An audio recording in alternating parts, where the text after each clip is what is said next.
2010, the Seattle Seahawks won the division at a 7-9 record.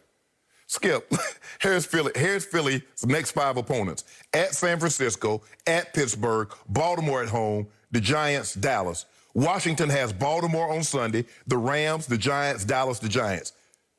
And the Cowboys get Cleveland, Giants, Arizona, Washington, Philly. So theoretically, Skip, they could lose this game and still be tied for first place. That's how bad this division is. This division is awful.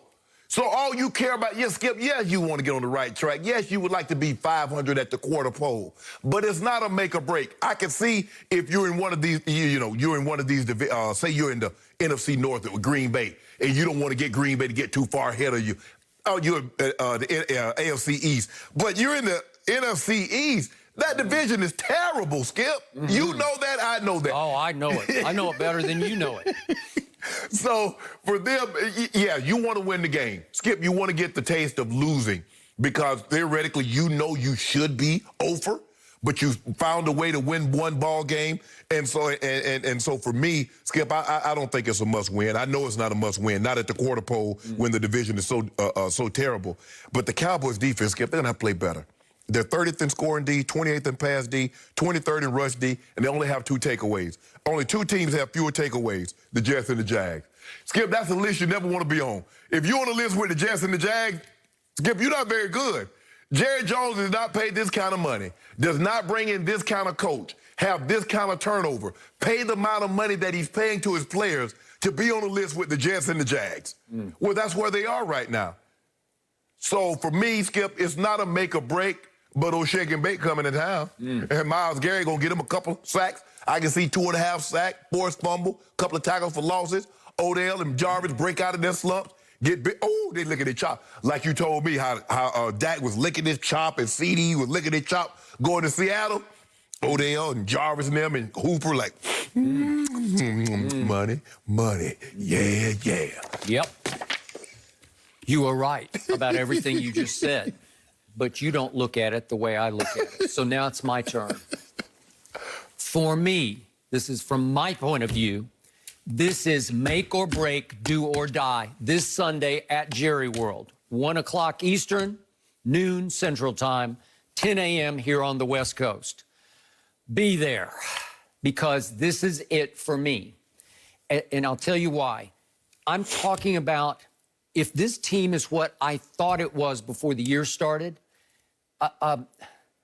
a fringy Super Bowl contender, a possible could take off and become a legit threat to get through the NFC. You had them to the NFC Championship game, okay, losing to Tampa. Okay, I did. So they would be a legit threat to get to this Super Bowl, which is, by the way, going to be played in Tampa. It has to be now. You have to start somewhere, and it has to be now. Everything you said about this division is so just frighteningly true, because I don't want to repeat last year.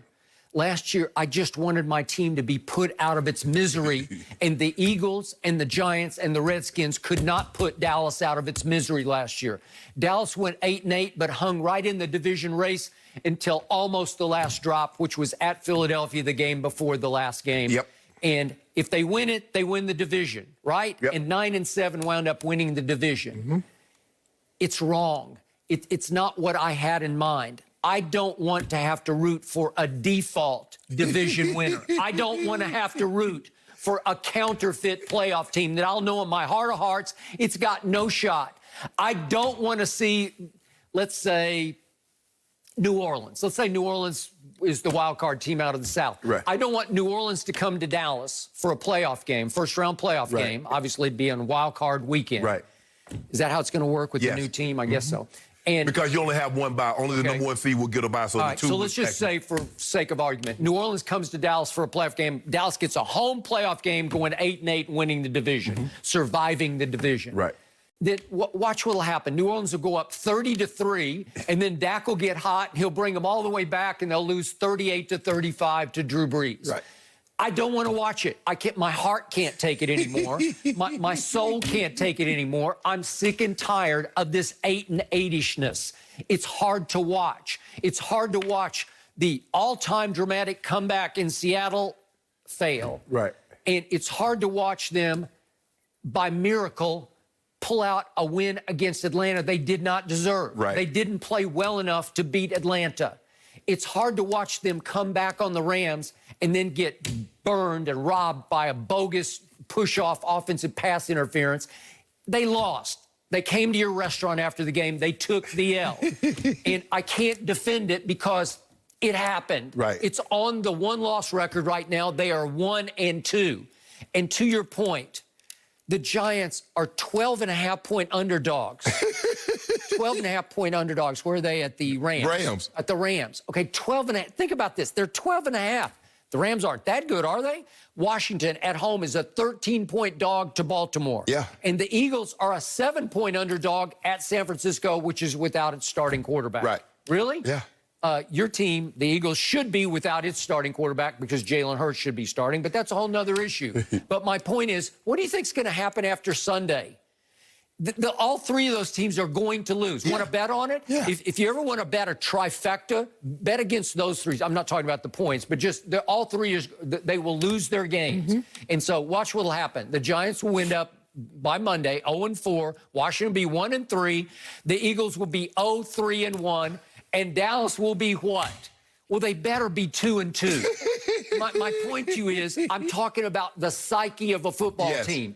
Because if you get blown out by Shake Baker, it will destroy whatever fragile confidence this team has left, because I think it's teetering right now. Wait, but you told me, Skip, you told me you like the stuff that Dak's made of. So if he's 1-3, that ain't got. Hey, he's like, hey, we good. Hey, he's the comeback king. He was coming back last year like crazy. He led the league by far in second-half passing yards last year. Yes. And they went 8-8. Yes. Help me out. Yeah. Does that count? It doesn't count. No. If you win second-half passing championship, does that count? No, it doesn't. You get nothing for that. You get nothing for that. So I'm sick and tired of watching it. Look, do I respect Baker? I keep telling you, I'm a Baker believer. Right. A lot of people aren't. Can Odell, is he capable of having a big day against Dallas? Well, he's had him before. Well, he's just saw what everybody else is doing against the secondary in Dallas. You got it. And I don't disagree with anything you said. You can throw out all those numbers. Dallas is horrible in the secondary. That's why I said Earl Thomas, you got to go get him. He's an accident waiting to happen as a Dallas Cowboy because he's got all kinds of baggage. But I'm just saying, you need somebody in the secondary to do something. Well, it seems like the Texans are cooling on signing him now. It sounds like it. So you still in play. Okay, maybe. But to your points, it got so bad in Baltimore, they said no. Right. And obviously, it took Seattle a couple of years to finally say, you know what? Right. He's just not worth the trouble anymore. Okay, you're gone. And he's not a good player. He's a great player to me. Maybe not anymore. Maybe that's the problem. Skip, I mean, after you gave him $32 million guaranteed, he was due $10 million. They said, nah, we're going to release you. Take us to arbitration to try to get your money back. We just want you out of here. And now here he is. The Earl Thomas is available. You could have him for basically $1 million plus incentives. And nobody is inquiring. Houston, and then Houston seems to be souring. Dallas like, nah, we good. We good. We aren't good. A team that was going to give up possibly a second or third round pick for him, Skip, can get him for $1 million and not have to give up anything. And they say, nah, we cool. Okay. So this is what I see Sunday. I see Dak coming out and taking control from the start. Oh, you see that? Yeah, okay. I do. I believe he can put up 30 against the Browns. And if he can do it from wire to wire, wouldn't that be a novel concept? But he got to be behind, Wire to wire? Well, I know. I got it. But I saw a couple of games last year when he was really good at home. The first Philly game, he was outstanding. He was outstanding. He was first-team All-Pro. Yeah. Right? Yeah. In the Minnesota game, I thought he was outstanding until they took the ball out of his hands and put it in Zeke's hands at the end. But it was a nip-tuck game. Okay, well, then tell me this. Why y'all 5-point favorite? Well, because they're that good. That's my point. They're that good. They are. Who is they? Who's the Cowboys. They open at 5.5. So the betting public is saying, we kind of like the Browns here. Yeah. Yeah. I kind of like the Browns. Yep. By the way, I gave you 6 points on Monday, but it just dropped to 5.5. That's okay. I got 6 though. No, but I'm just taking the line. Yeah. So Fox Bet says it's 5.5. So now we're down to 5.5. No, we're not. No. Oh, Skip, that ain't how it works. Huh? You know how.